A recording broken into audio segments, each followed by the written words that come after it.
เดิ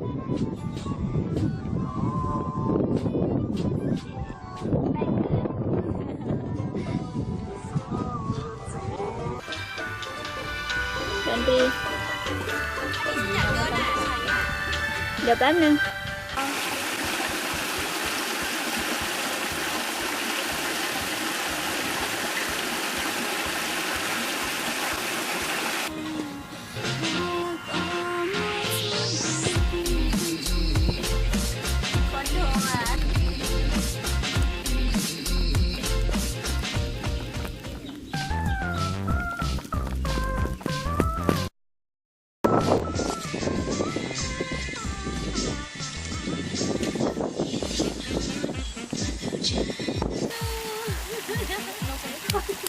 ข้อที่2เลยเอาอะไรอาชิเนาะ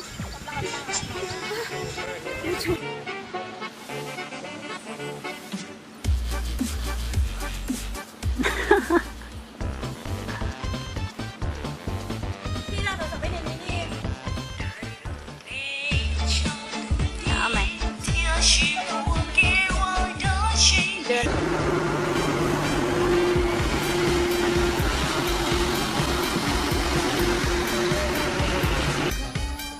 ร้องใหม่ร้องให้เข้ากับเพลง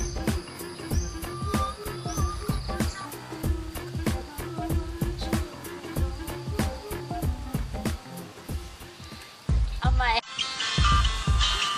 เนี่ยโอเคย่างขึ้นไปเร็วนิดหนึ่งจีซอเช็คกล้องเนี่ยอย่ายิ้มยังยิ้มอีกเยอะ